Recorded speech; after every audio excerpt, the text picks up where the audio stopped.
Hello everybody and welcome back to Kerbal Space Program, where we are ready to launch our final communication satellite in our penultimate, I want to say canonical mission, but it's not really a matter of canonicity. It's much more a matter of our penultimate scope mission, I guess. Since our final mission, our real final mission and our real finale is kind of outside of the scope of the series, but that's fine. So this is kind of not quite our penultimate mission, I guess. I'm not sure if there's a word for the mission before the mission to last mission, but we're on that one. So let's go ahead and get this thing launched. Hopefully MechJeb doesn't have huge amounts of issues with launching it, but let's find out. So we are, for the first time in this series, going to Elu, and it should be interesting, to say the least. Now then, how are we going to do on our roll here, MechJeb? Looks like we're doing okay. You didn't quite finish your roll. I'll finish that for you. There you go. There you go, MechJeb. Nice. MechJeb is definitely not a drop-in autopilot solution. It's got a lot of issues. That said, I'm currently running with a version that's pretty out of date. But we're hitting max Q right now. Yeah, we're not going to have a problem with this launch. This is going gorgeously so far. I didn't like that bounce back up a little bit there. It's doing it again, but I think we're okay. I think that's just MechJeb being MechJeb. You can chill with that, MechJeb. I'm really paranoid after our last launch. Okay, so we're at an apoapsis height of 35 kilometers. Yeah, I'm pretty sure we're fine. We've drifted a little bit on our roll. I'm just going to tweak that. There we go. Off go our side stages. We may lose attitude here. No? Okay. Goodbye, side stages. If we were going to lose attitude, it would have been there. So that's pretty great. Yep, absolutely fantastic. So we are pushing up our apoapsis to 70 kilometers right now. Our actual height is 40 kilometers, so here in another 10 kilometers, I'll go ahead and ditch our Airstream protective shell. Here in another, make that 6 kilometers. Our apoapsis is 80, so our engine will be cutting soon. I am ready to activate RCS to stop the inevitable pitching issue that we have. Okay, deploy fairing now, 50 kilometers. Excellent. Now we don't have any solar panels on this thing, so that's intriguing. We are skipping circularization. I'm going to turn RCS on to stop our pitching issue. But I'm not too interested in RCSing beyond the prograde marker. So as soon as we hit space here, which will be right about now, we just burn prograde. Let's go. We can get rid of the ascent guidance, pull up the maneuver planner. Fantastic. I'm going to get these guys a little more out of the way. There we go. Okay, so we are pushing out nicely. I'm going to go ahead and be burning our RCS at the same time. Pop open our resources window. Excellent. As we are burning out our monopropellant, that will of course increase our thrust to weight ratio ever so slightly, as well as save us a little bit of delta V in this stage, which I'm interested in doing, for sure. We've only got about 30 seconds of burn left in our primary stage here. But we've got plenty of delta V overall. We've got way more delta V than is perhaps necessary. But you can see... Hang on. Okay. I'm going to go ahead and cut that engine. And we're going to keep on burning just with monopropellant for right now. And you can see as we... Okay, there we go. Perfect. I was going to say, you can see as we burn the monopropellant, you can see the actual delta V of our nuclear stage going up ever so slightly, the available delta V. So here we are now broken out of the Kerbal orbit sphere, the sphere of influence. We'll go ahead and warp ahead until we are in the actual solar sphere of influence. However, Elu, right here, is our destination. We will set that as our target, and Elu is pretty inclined.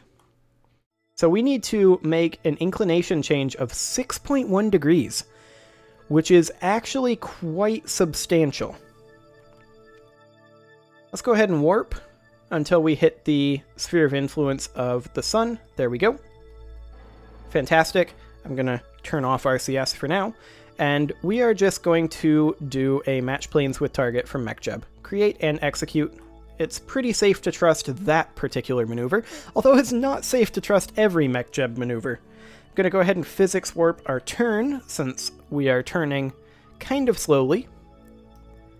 There we go. We've got 712 meters per second in this tank, and we're going to burn all of it, actually, on this inclination change. Let's abort this node execution, though, because I'm noticing that this is 180 days out. Let's do it at the nearest and see if we can get something a little bit closer. Nope, it's exactly the same. Okay, that is fine. So, with that in mind... Why is it going here if the... Oh, that's the maneuver ascending node. Never mind. I am an idiot. MechJeb has it correct this time. It doesn't always have it correct. So our Hohmann transfer is going to be exclusively with our nuclear engine. And that scares me a little bit. We're going to have to be careful and make sure we have a nice long encounter if we need to burn with the electric propulsion engine. I don't think we'll need to, but it's just a precaution that I absolutely want to take. And we are going to burn out the rest of our monopropellant trying to bridge the gap between this inclination change and what we've got left in our primary core.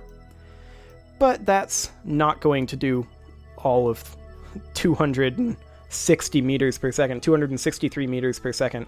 That's not going to happen. What is going to happen is we'll get some, which is important.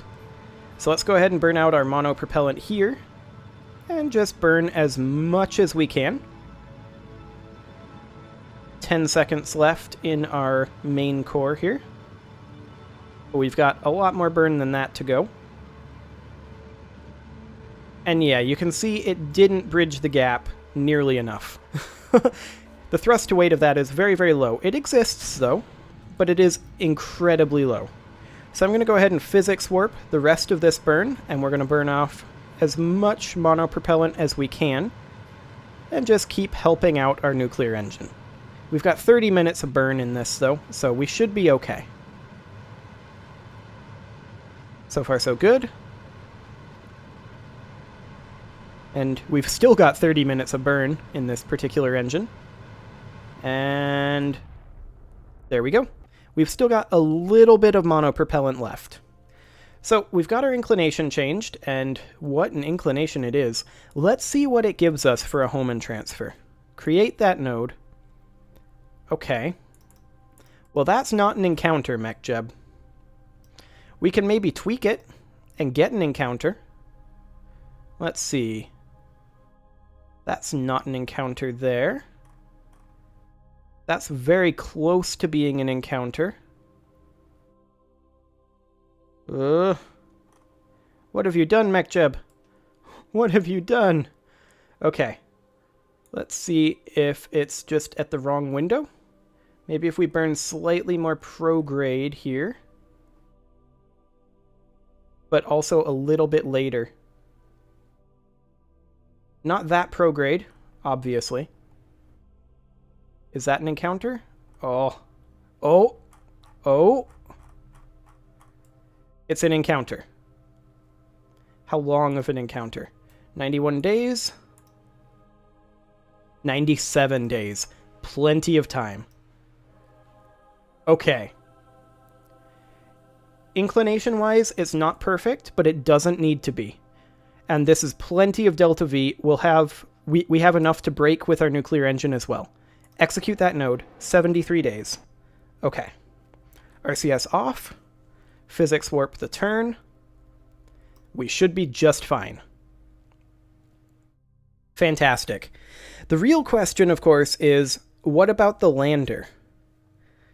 The lander is going to need perhaps a little bit extra in the tank.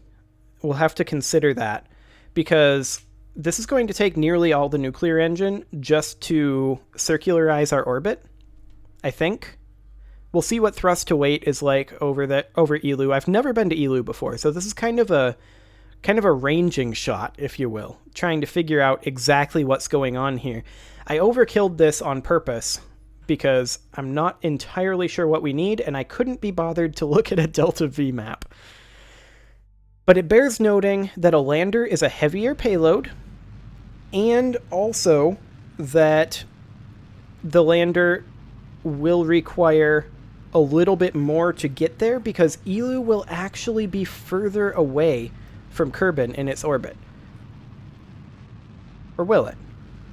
By the time we get there, in 6 years, Eeloo will be all the way up here. Eeloo actually orbits pretty quick, doesn't it? Okay. If that's 6 years, then by the time we get another one up, it might be closer to over here and closer together. This is about as far away as it gets. It's not quite. Technically, I think this is a little further, but this is about as far away as it gets. So that's interesting.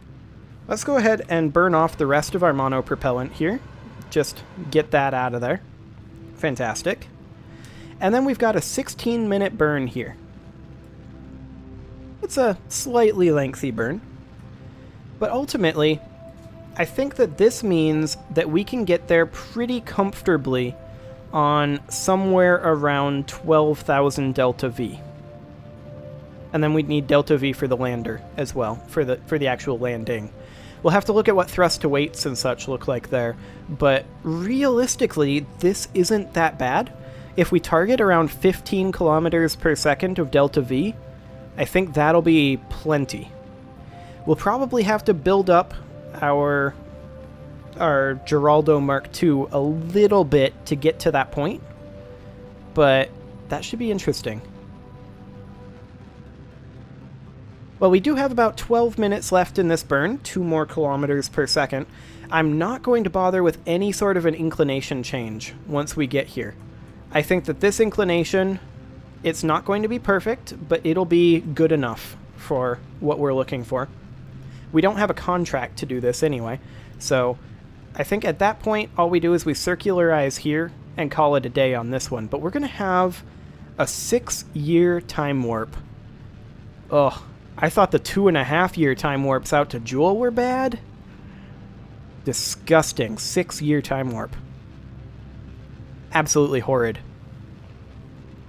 Maybe we do a bit of an inclination change, but it's really bad to do an inclination change at the periapsis. That is definitely not where we want to do that. So, yeah. I think we don't do an inclination change. We'll have to see what we've got left over for Delta V. We're not going to be tapping into our electric propulsion system for a while. There's no doubt about that.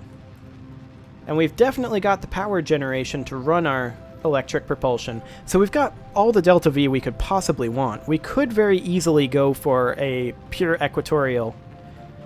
But I want to take a quick look at what thrust to weights look like in Eeloo. Like, if we're at 0.04 over the sun with this, what exactly is the gravitational pull of Eeloo? We're at 0.19 with our atomic engine. Is that going to be up over 3? 5? I have no idea. 0.8? How big is Eeloo? I've never been there. So I guess we'll get that all figured out here in 6 years. That's going to be kind of exciting to warp that far.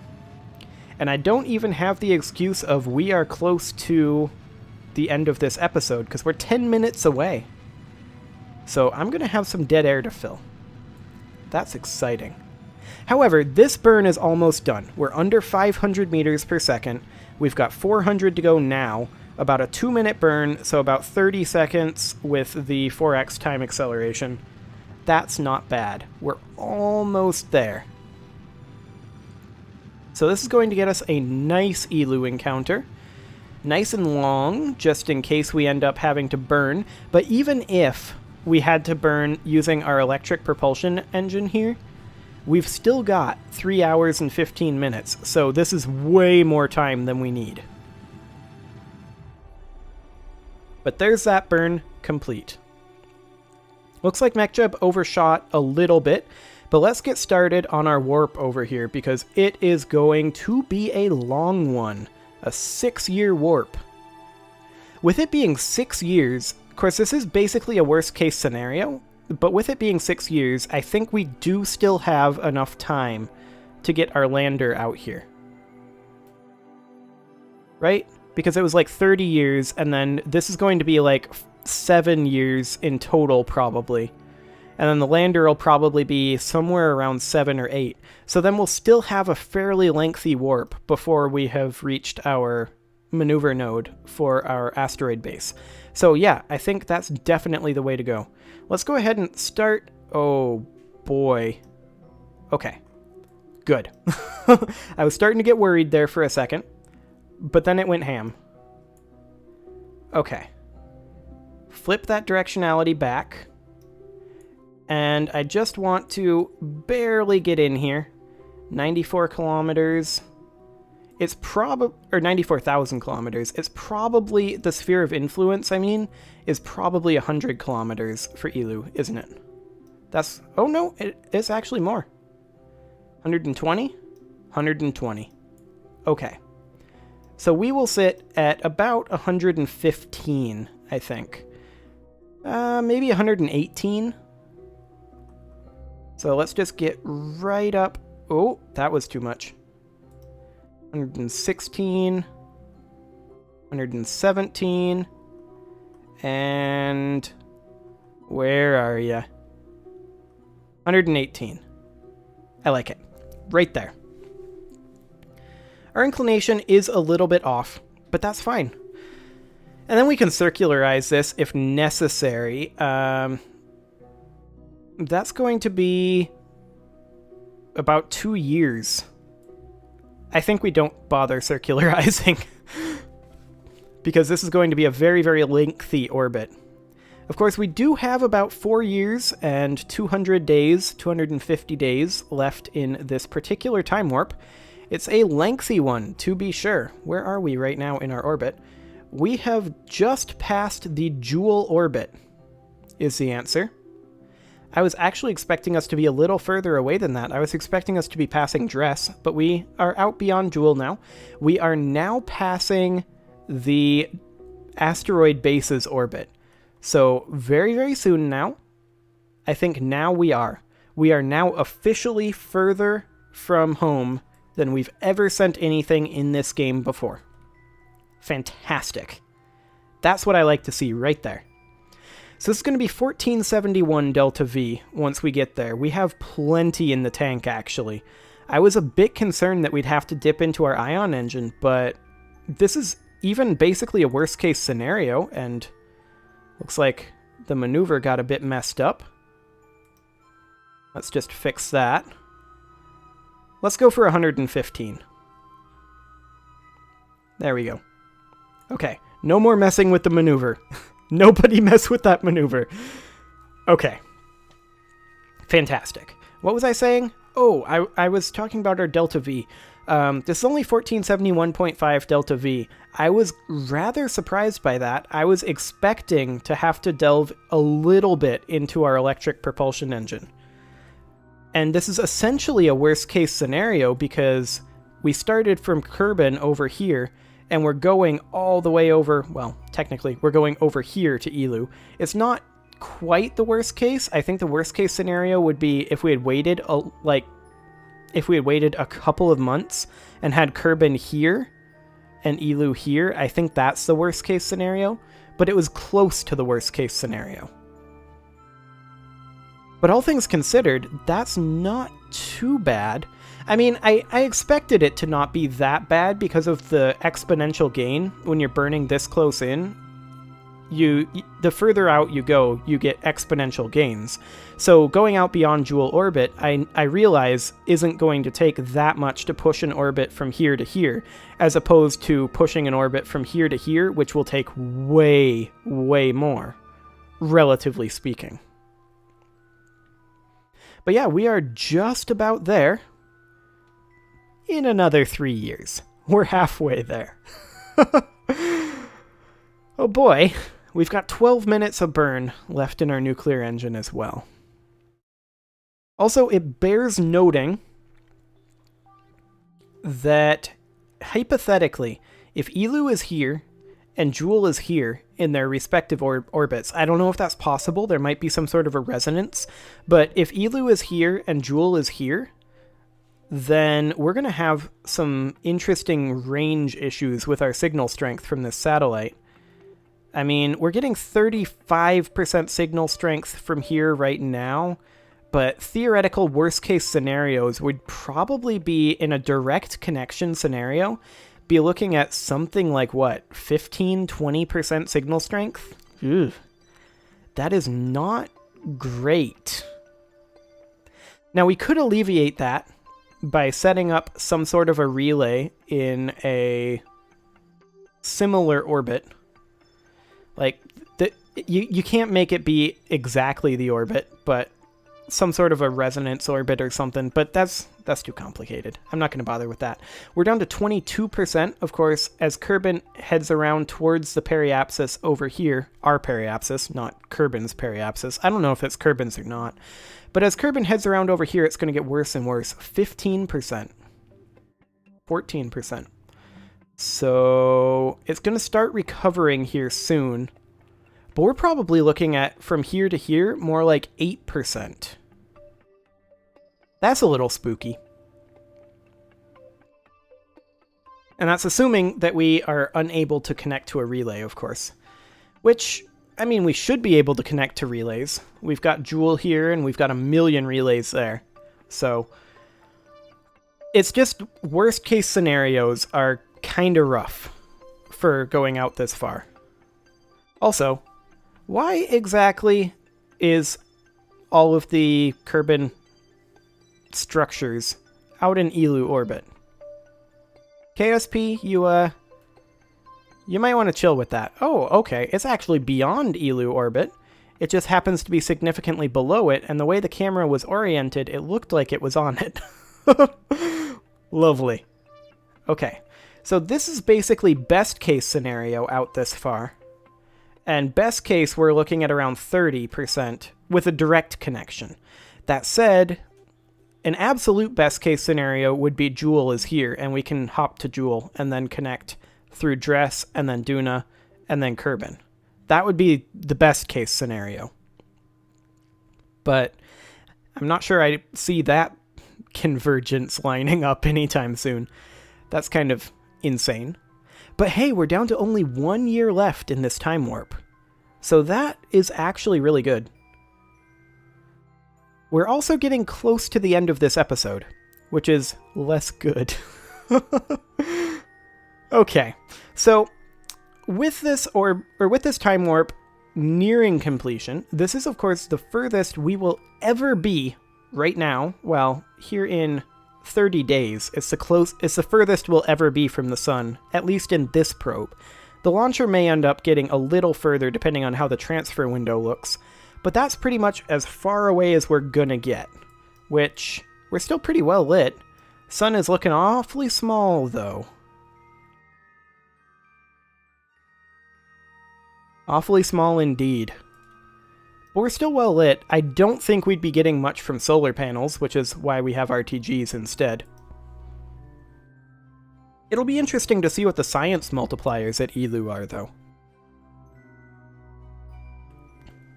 But we do have another 200 days before we get there. We are coming up on the 25-minute marker, which is when I normally cut. I think this is the last episode in my recording session for today, so I think I'm going to go ahead and answer a few of these questions before I cut this, and we're going to go ahead, hop into Elu, get at least started on this burn, and we'll see what's going on here in the Elu system here in another 120 days. Absolutely excellent. So Elu is currently not very far away from us. We may be able to see it as a snowball-shaped speck, but I don't see it. I don't think it should be above or below us much because we're in plane with it. Where are you, Elu? Oh, we gotta be there now. We are in the Elu system. Where is Elu? I still don't see it. I think we're too far away. Anyway, let's go ahead and run a temperature scan. And let's see here. Our multipliers are kind of big. 40 science, 80 science for a recovery for a temperature scan. That's a little insane. Okay, so we just got the first flyby of Elu and the first scientific data from Elu. I wish I knew where exactly it was. Well, we're currently pointed prograde, so we are currently... It's definitely to one side or the other of us. But I think we're just too far away and it's too small. So let's go ahead and run an atmospheric pressure scan. There is no atmosphere here. Imagine that. We are going to run our mystery goo observation. There we go. Transmit data. Yep, go ahead. Transmit the data. Excellent. Gravity scan. Transmit the data. And that one's going to take a little bit. But we'll go ahead and execute our braking burn here. Get started on that.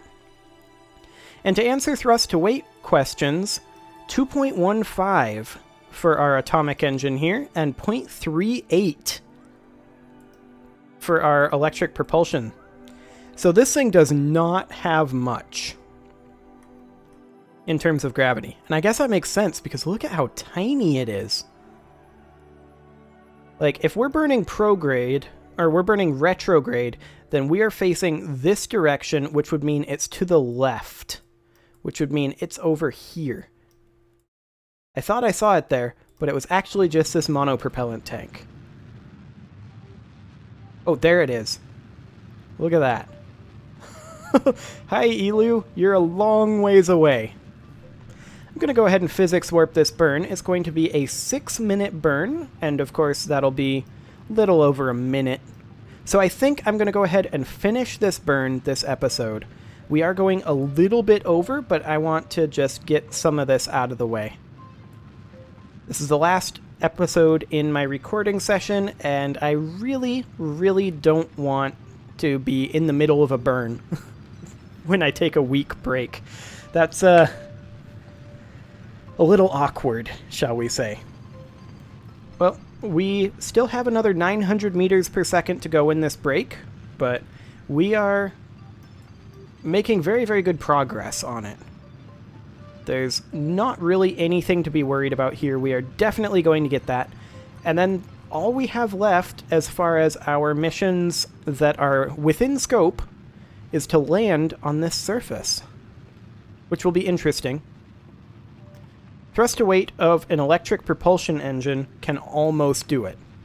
Like, if we had 2 of these things, or a little less weight on this, it could probably do it.